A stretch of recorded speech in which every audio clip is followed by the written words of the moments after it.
Her name is Charlie Hendricks.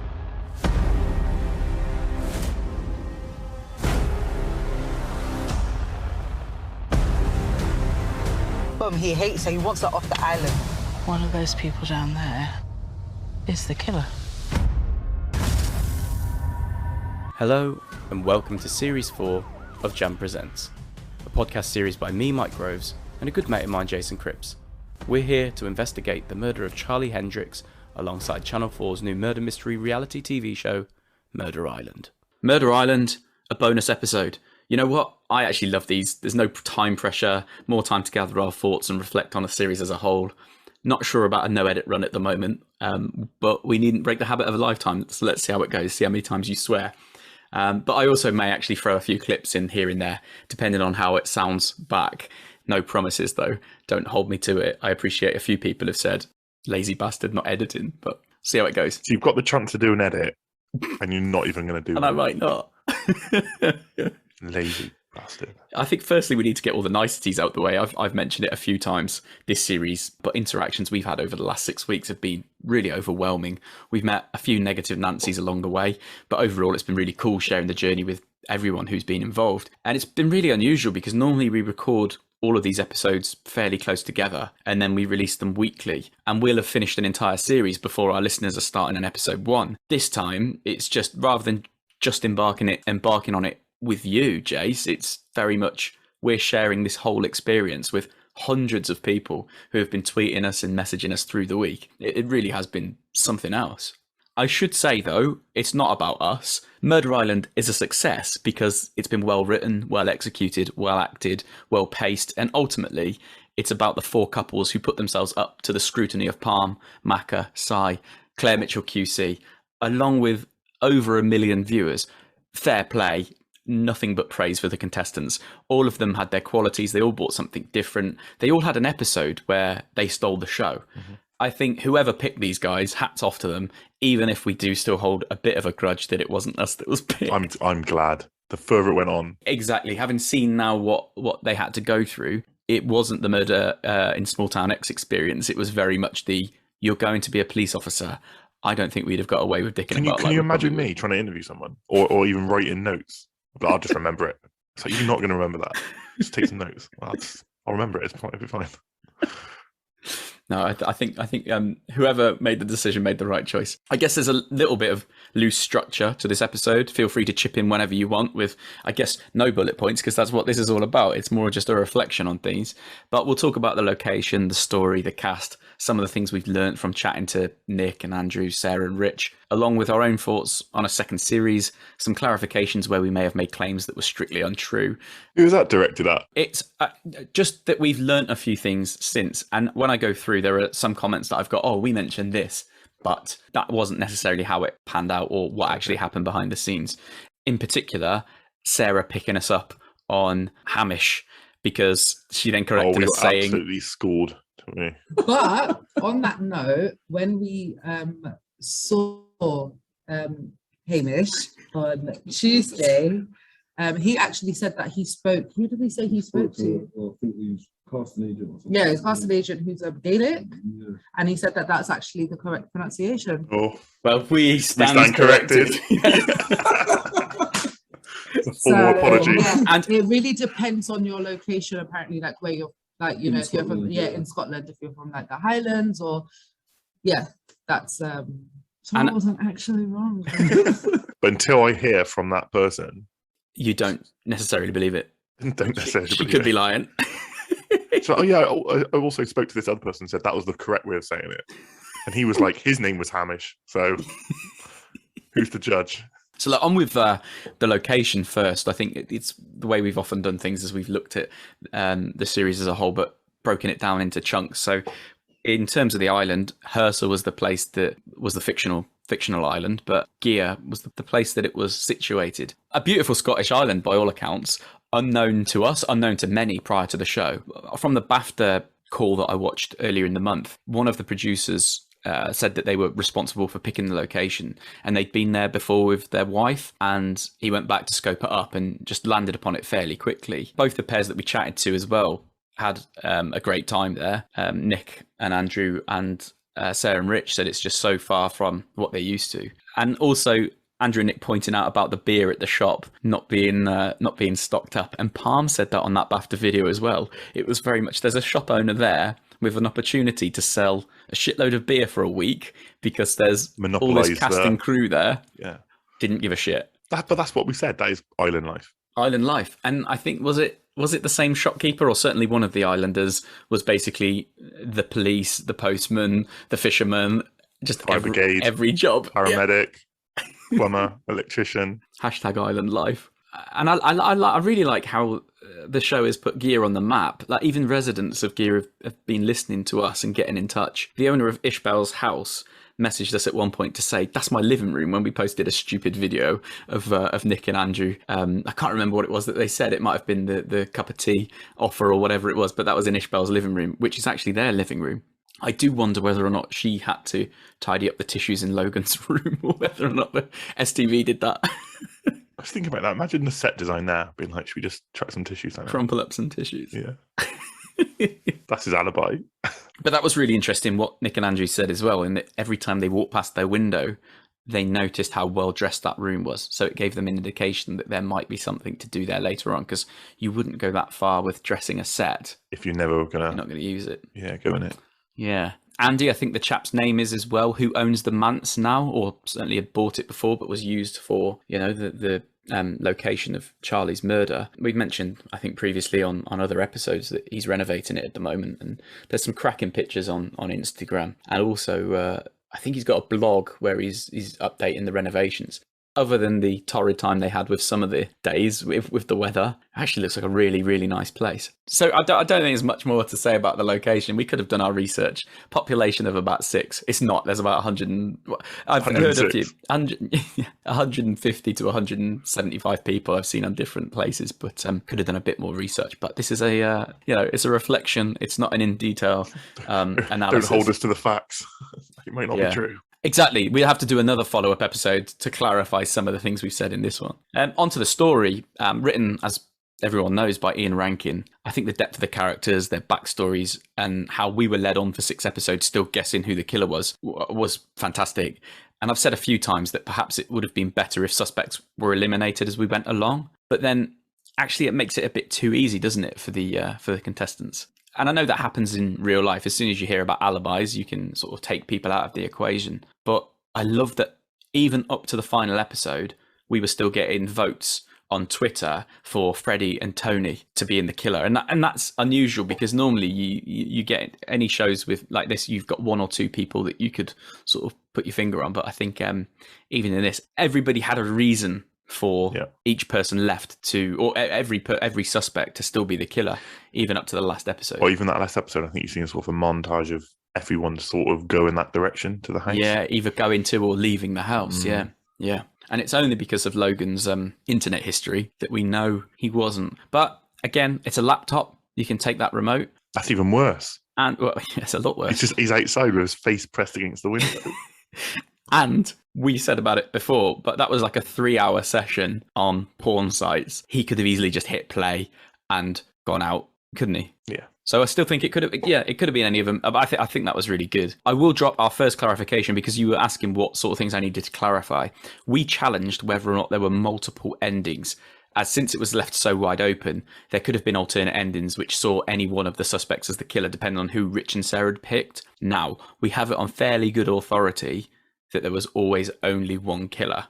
And I think maybe there were more things that we could have found out, that made Sarah and Rich's case more watertight. Because Claire Mitchell said that the case is thin, but we'll go for it.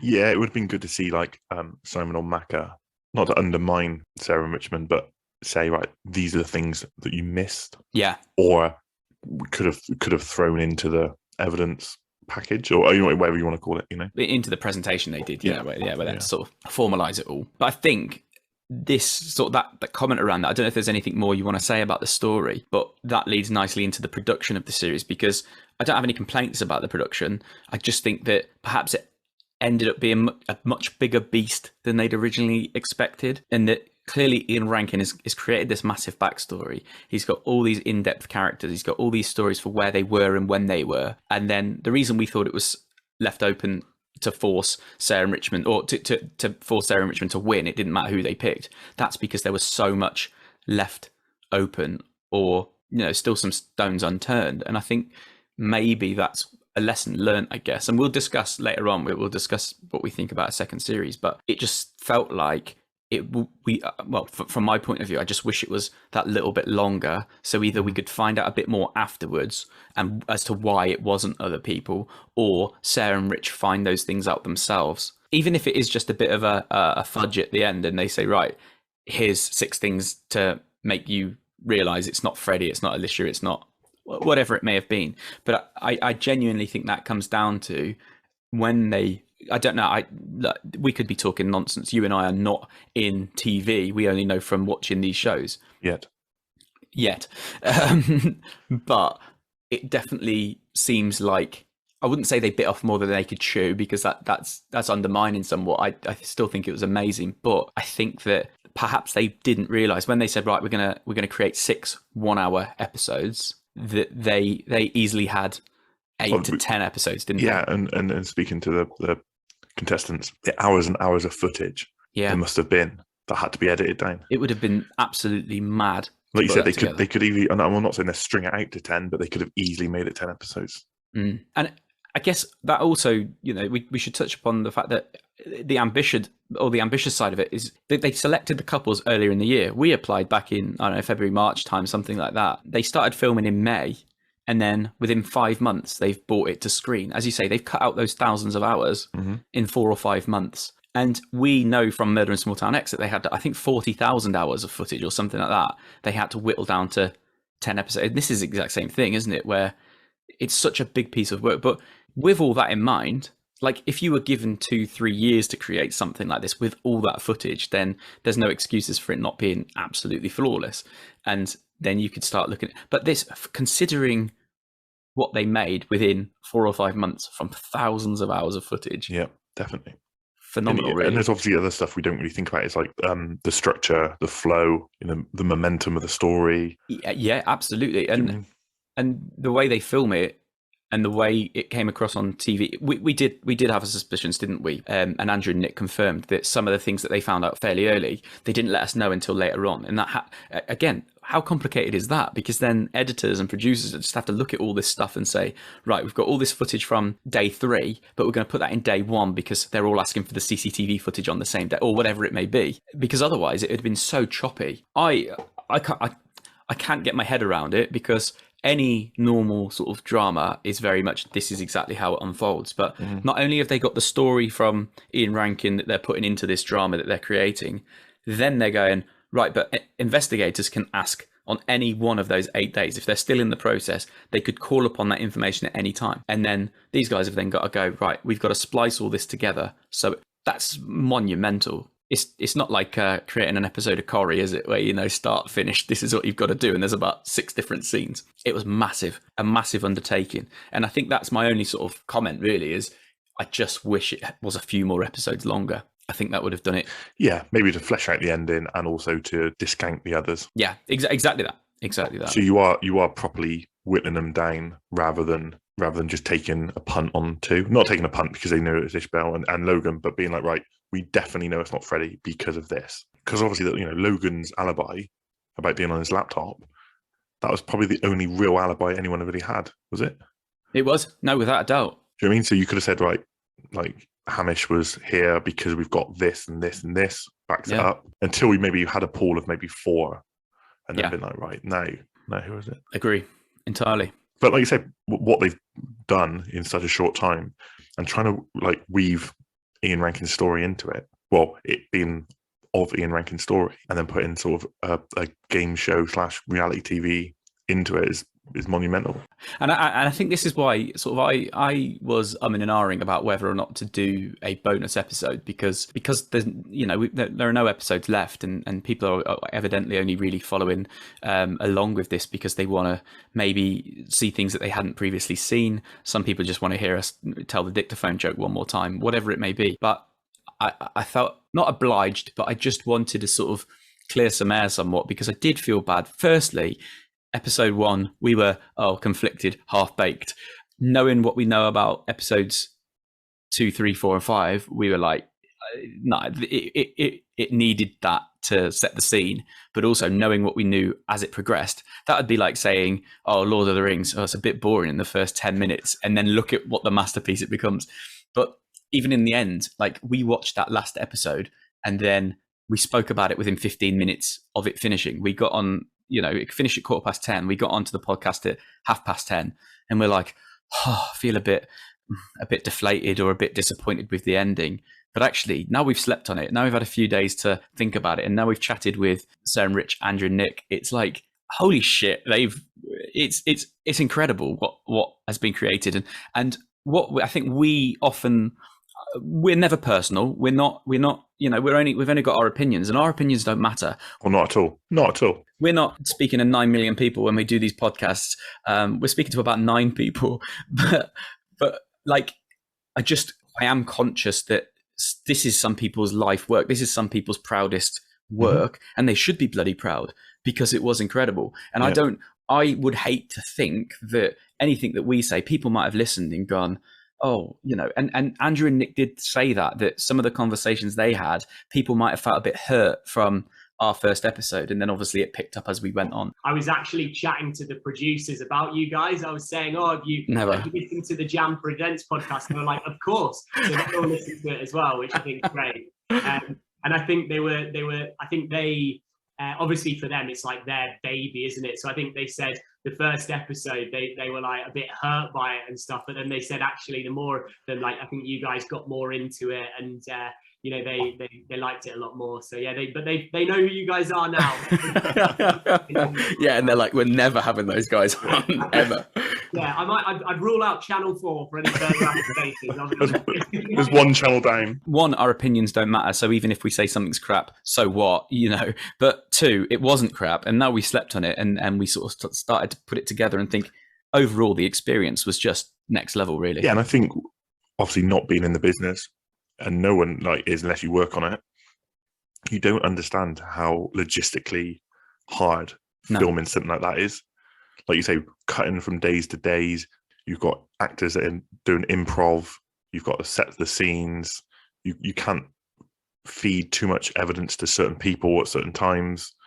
It's a logistical nightmare. Yeah. And also, you and I have differences of opinion. When you've got 1 million people watching it, you're never going to satisfy...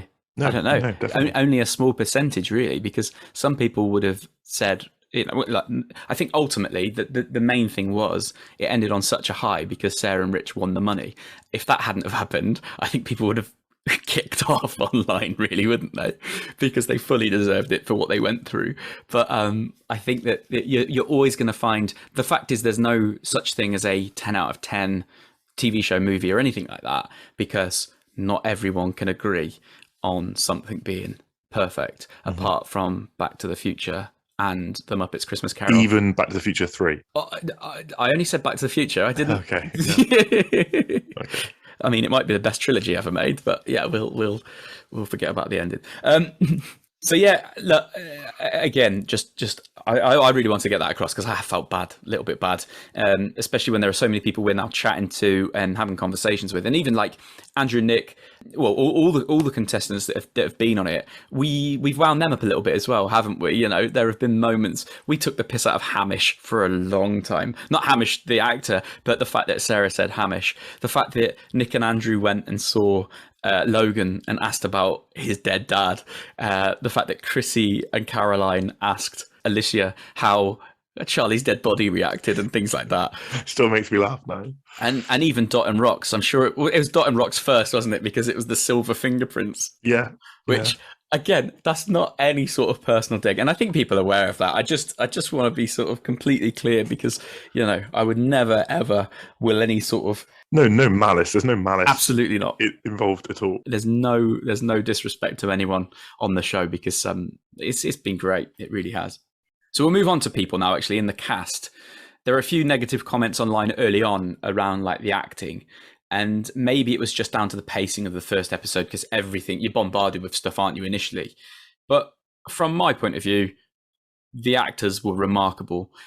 What you've got to remember is, one, they're not Hollywood actors which you could argue there's some Hollywood actors that aren't very good anyway, but they're not Hollywood actors. So we're not talking these Oscar-winning performances or anything like that. But considering this isn't your average crime drama where you can do multiple takes and you've literally got no idea what people are going to ask, these guys are the kings of acting. Like, improv like this would be unbelievable. It would be like having a job interview every time you have a conversation. And but in fact, for a job interview, you can prepare. All right, you know a bit of your backstory and things like that. But the way in which they come across, all things considered, it's genuine, unbelievable, and they make you feel like they're their real backstories. They had to have a backstory written down to their childhood. I'm sure I think Nick said that Tony had a military background, so the actor playing him was bricking it just in case he started to call into question his career, because I wouldn't have a clue. Nick was military. And imagine you start asking what rank you were and what you did, and whether or not you've been to battle or anything like that. You're plucking it out the air. Oh dear me. I also love that they went to the island before the investigators arrived so that they could get into character and get into that island life.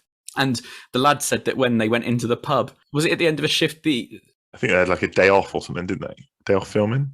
Yeah, and Tony would just like completely ignore them. He was in character as Tony at the pub on their day off. Brilliant. And he would just completely ignore them and treat them as though they were the real police. That's amazing. And we've spoken to a few actors in the past on shows like this where they've said exactly the same. Just stay in character, don't break character.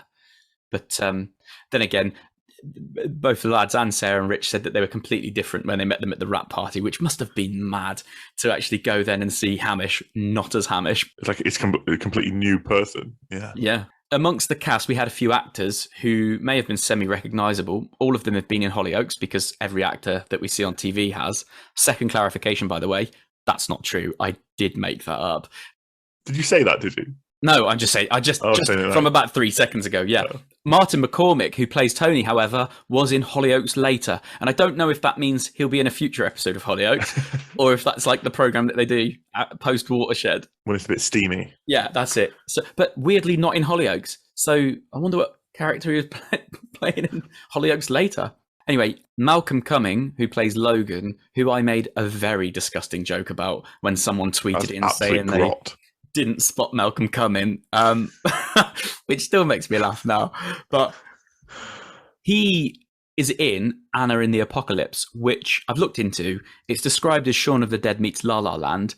And I've watched the trailer. Mate, it looks absolutely incredible. IMDb ratings, average, but it's a zombie Christmas musical. That sounds good. We've got to watch that. Yeah, sounds really good. The actor who played Charlie Hendricks, Hannah Donaldson, has been in a few things, including a previous Ian Rankin episode, in Rebus, which was written by Ian Rankin. The books Rebus were Ian Rankin, weren't they? I think. Is it? I don't know. Have you ever read an Ian Rankin book? Because you read a lot of books. You say I read a lot of books. I make out that I read a lot of books. I've got a lot of books on my bookshelf, but I probably read 1 or 2 a year. Okay. No, I've read all of Sherlock Holmes, Poirot, and all that sort of thing. So yeah, I've read a shitload of books, but they're only about 30 pages long. No, I've never read Ian Rankin, but I may well start after this. But again, people will say you need to read this book. I've got that Thursday Murder Club. Is it Richard Osman? Bought that the day it came out. He's bought his second book out yet. I still haven't read it, like the first one. Yeah, I'm really bad for it. I buy books because they sound amazing, and then something cool comes on TV and we chat shit about it. So don't blame me. Well, it's the same. Like people will say, if it's a comedy series and it's easy watch, then I'll always get on it. But when people say, "Oh, go and listen to this podcast," I spend enough time writing notes for our own. It's finding the time to squeeze it all in. You know what I mean? Yeah. And don't get me started on 1,000 things to watch before you die, because I'm just going to ignore it. Because I'll just rather die. I'll just watch my one thing I'm happy with. I'll just watch Back to the Future on repeat. Thank you. Yeah. Side note: I actually worked with someone when I applied for my job in Blockbuster. So how did that go? How did that pan out? Well, I was there about 12 weeks, and I got a job on the railway, so I left. And then within a few years, it went bankrupt because they were offered to buy. What? Because you left? Yeah, I left, and then it all went downhill from there. Popcorn prices went up. It wasn't £2 for £2 anymore.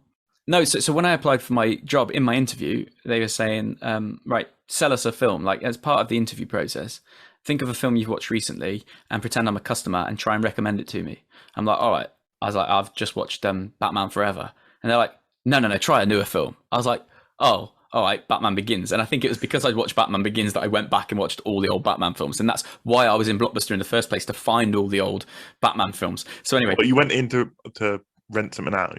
Yeah. And they thought you were there for an interview. No, not on the same day. Not on the same day. I just started chatting to the chat. I was getting Batman Forever, and I started chatting to the chat behind the counter about Batman Begins. He's like, "Oh, mate," he said, "if you're looking for, I've just finished school. If you're looking for work over the summer or anything, give us a shout. I'll give you an application form and whatnot." So I took the application form.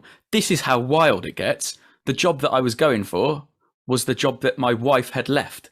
So the job that I was applying for was the one that Antonio had previously worked at.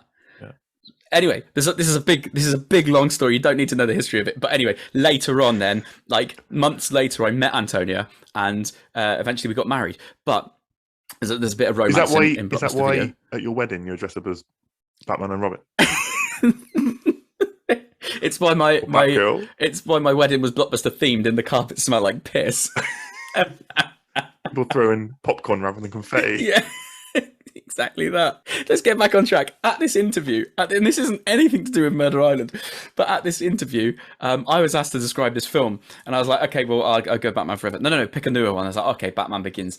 And then they asked me to sort of, sell it. And I was like, look, even as a Batman fan, I had no idea about Batman before, other than what I knew just from being a kid. I didn't read the comics. I didn't know the story, but I watched Batman Begins and I was blown away. It was great. And I went through all this. Yep, you've got the job. Good. The next person that joined our team a few weeks later, I was like, oh, what film did you pick then to discuss, like, at the interview?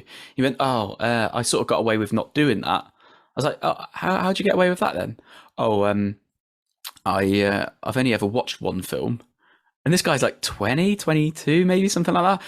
I thought, you've only watched one film? Yeah, well, I've watched a few films, but only one film that's good. Every other film I compare to this one good film, and I can never get past it.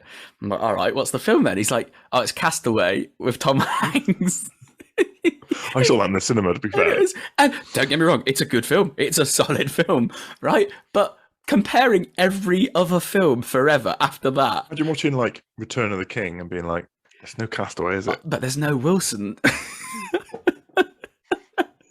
And to this day, he's still watching that VHS. I'm sure, I am absolutely certain to this day, because he was adamant. I was like, well, we used to get 10 free rentals a week, and he wouldn't. Well, I imagine he had the only copy of Castaway that he would take 10 times a week. But no, back to it. This is very much one of those things of, I don't know how we got onto it actually, but was it about Rebus or about books or about reading? Anyway, yeah, I like to think that I read a lot of books. Still don't know how we got onto Blockbuster. It really doesn't matter. Do you want to hear some more about the cast? No edit run. This is fucking amazing. So right, we'll move on. I'll run through a few more of the characters or the cast. Jean, who is played by Polly Frame, has been in loads of stuff. EastEnders, Doctors, and also an episode of Man Down with Greg Davis. Alan Francie, who plays Freddy, was actually in some wonderful shows, including Psychoville and various episodes of Alan Partridge. So it's one of those you'll probably go back over it and think, oh, I recognise him now. Sandy Grierson, who plays Hamish, is a Royal Shakespeare Company actor. And Ishbel was in Grange Hill in 1996. Ishbel wasn't the character who played her, and forgive me because I haven't noted down her name. I could go on to all of them, but there's quite the list of people, and everyone can read that on IMDb themselves, easy enough. Also in the cast, we had those who were playing themselves. We had Palm, Sai, Maka making up the police, who I thought did a great job of being both strict but empathetic. Then Bobby, Amma, and Claire Mitchell QC, who made me think that I reckon I could now get away with a few crimes and they'd help me get off the hook. That pulling in favours on Twitter. Yeah, just the fact that they'll just say no comment is fine, and they'll do all the defense for you. It's brilliant. But yeah, brilliant casting. It felt, like way more Murder in Small Town X than it did The Murder Game for casting. That's for sure. I also love that IMDb now has Sarah and Rich credited as Detective Sarah and Detective Rich. That's brilliant. That's superb, isn't it? How's Richmond pulled that one off? If there's nothing else you want to mention about location, story, cast, let's talk second series. Oh, because there's so much buzz and positivity around Murder Island, and it was a shame that quite a few people were turned off by the first episode and missed how damn good it got as it ramped up throughout the series. And I genuinely feel like a bit I feel for those that missed out, because you watch the first episode, and I think some things you just got to stick with, haven't you? Yeah. And this was definitely one of those. A second series, then. First question: should there be one? 100%. Absolutely. Yeah, How then? Go on. No, I think they can learn a lot from the first series as well. Like we said, maybe you do stretch it an extra episode or two. Without a doubt. And I think that we should heavily caveat that we have no idea. We've already mentioned that we don't know what we're talking about. We just love making these suggestions. So anyone who's ever produced anything that might be listening to this is probably going to give us 100 reasons why we're chatting absolute shit. Exactly. Yeah. First thing, I've got more episodes. One, because you've got that engagement. People were really upset that it actually came to an end. You could have easily made 10. Appreciate that Channel 4 might not have bought 10. So I guess you've got that to sort of contend with. But you would have been able to get a lot more information in there. You've mentioned before more information available to the viewer. Drop evidence on Twitter at the same time that the teams get it and things like that. I don't know if they underestimated the fact that people would, as an audience, would want to solve the crime and be sort of proud of themselves to unlock stuff. I mean, we see, obviously, people listen to us, people constantly DMing us and tweeting us. Then there's that Facebook group. Yeah. But it wasn't just to sit back as an audience member and watch it all unfold. There's people looking at whiteboards, comparing scenes. And that's a big thing. It wasn't just a chat in the office like Line of Duty might be. You might speak for 10 minutes and go, oh, it definitely wasn't them, or, oh, I think this person's sus. It is very much, people have got notebooks, whiteboards. Exactly. Bringing notebooks out every week for 6 weeks. And it's that what they... It's like a grown-up Blues Clues. Yeah, 100%. And it's like, if you think of a second series, then I think thought needs to be around that to be, firstly, the editing needs to be so tight because people will be looking in the background for anything. Yeah, true. But also, make the audience that extra contestant, I think something you've mentioned before that I don't know if we captured it on a recording or it's just separate, but you said something along the lines of having social accounts for some of the people. Imagine having Alicia and Logan's Instagram accounts set up like months in advance. If they knew they were making this and they knew who the actor was 4 months before it was they must have known in May because that's when they filmed it. So they could have easily got those guys to create accounts and then set it on certain days so that Logan's account tweets or posts something on Instagram. Can you imagine Sarah and Richmond looking through Logan's Twitter back to like January? You see it on the show and then people are like, hang on, he's got a Twitter account. Go on the Twitter account, scroll through, and in January, that's the post that Sarah and Richmond are looking at. See the same tweets. Yeah. Because I'm sure you can lock tweets down and stuff, so no one can, they can't, I don't know, must be some things you can do. I think on that, the social experience, you mentioned being underestimated and things like that, that I genuinely think Channel 4 could have made more of an effort. Like, socially? Yeah. Yeah, so, massively, yeah. Like, so obviously you've got the one side, which is like giving the audience the evidence and some clues and things like that and making it a more interactive experience. But on the social side, I think that we know, like Great British Bake Off, for example, don't get me wrong, look, it's the biggest show on Channel 4, isn't it, without a doubt? But it's obviously going to get that, and it's obviously you're going to get a lot of viewers, a lot of people talking about it. But it just felt like they came in maybe 2 or 3 weeks late to the party, and you might get 1 or 2 gifts. And they've got all this material in advance. They've got all these clips. They've got all these things from episodes. Like, they've got access to it all. I mean, there's me trying to rip it from my phone to try and just make a little shitty video that I can put up for laughs.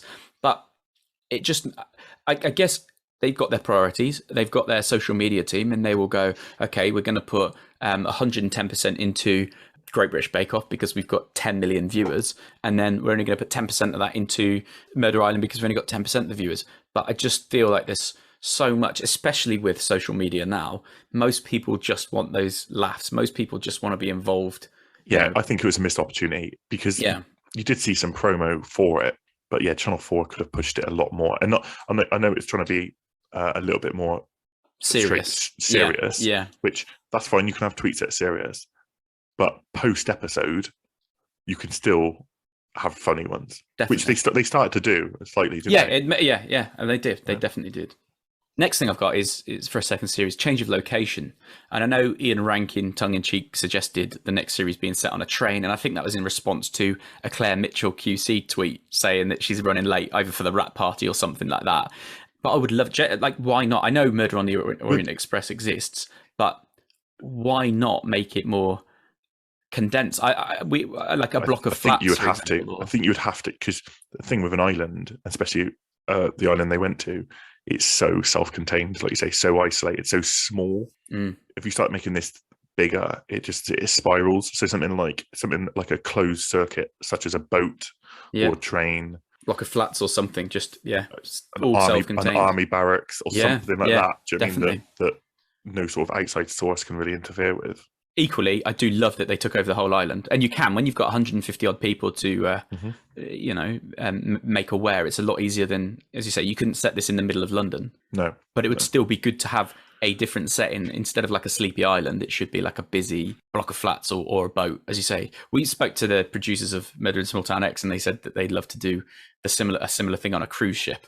And again, that would be fairly easy because you could have the characters that you interact with, and all the other people are innocents, effectively. I was going to say that the next series could be set in Stroud, because there are plenty of people opposing everything here, from 5G to the vaccine. So we definitely can't have it where you live, because Midsummer is notorious for being the murder capital of the world. Exactly. Anything else you want to mention about a second series? Things you want to see? You want 2 contestants called Jason and Mike, or is it absolutely not? No, absolutely not.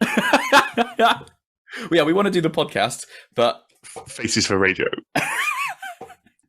People have noticed that when we release the videos that are associated with this, they'll be like, take those photos down, take those videos down. Oh, you never know. They could get us some extras work, or be. No, I was about to say that double murder. Why can't we be the bodies? Because I would laugh. You couldn't lie still enough. There would have to be. I'd 100% do a cameo in season 2, right? But I'd have to be. That's a big ask. It would have to be in a pub, in the background, and like where the focus is on the foreground. So I'm just looking at a blurred shape.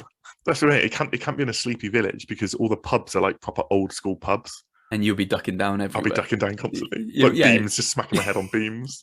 Well, that's maybe how that's you the murder. See it, like you're in it, but your head is hidden behind the beams. So like Monsters Inc.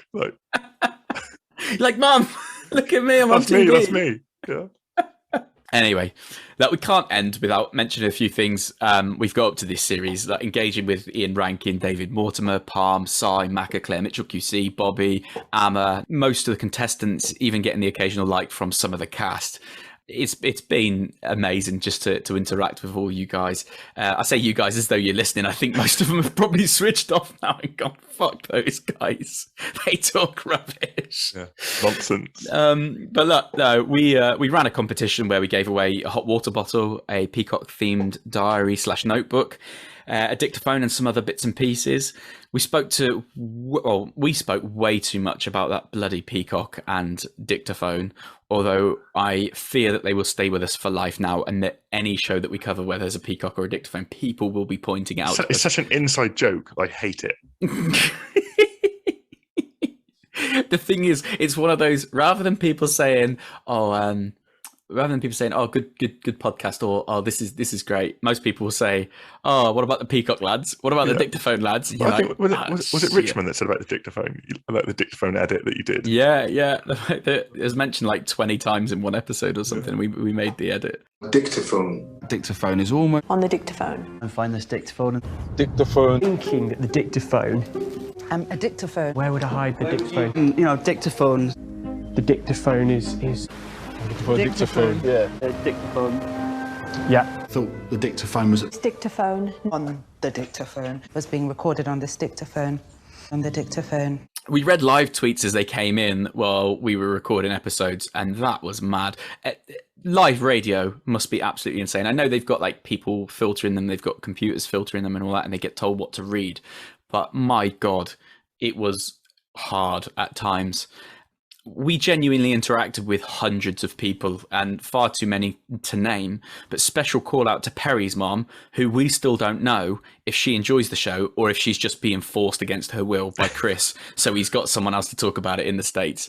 We should have probably found someone else watching it in America and sort of connected them to Chris rather than him forcing it on his poor mother who's just trying to go to work, and he's like, no, phoning sick. Get the whiteboard out again.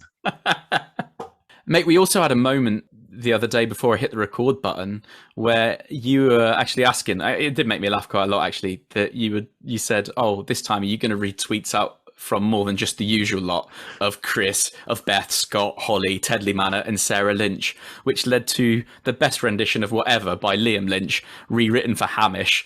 But I'm kind of glad we didn't have the record button on, because I would have had to have put it on there, and there's me and you talking about whatever.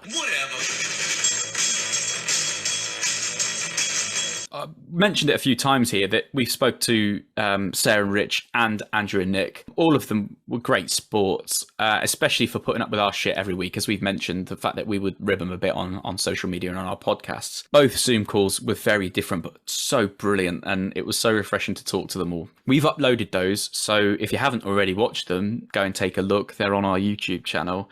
And finally, thanks really. And that's to you, mate, because I know we joke. No, that's the first time. I know, exactly. Like, we do Caught joke. me off guard. Yeah, have you got the tissues ready? A bit sentimental. But look, we do. We joke about the 3 or 4 bullet points that you write every week. But genuinely, I couldn't do this without you. It would be very weird if it was just M Presents. And I literally couldn't do it without you. Well, I mean, the biggest thing was that I bought jasonandmike.com the other day for £2. You're saving me a fortune, because mike.com was going to cost bloody millions. So, no, I really appreciate it. That one, you're doing this with me, but 2, saving me a lot of money through having that extra name on the website. Anything more to say? Because if not, then we'll be back for a new series with Killer Camp very soon. But in the meantime, we're just going to keep pestering Channel 4 for a second series. No, nothing from me. Thanks for listening.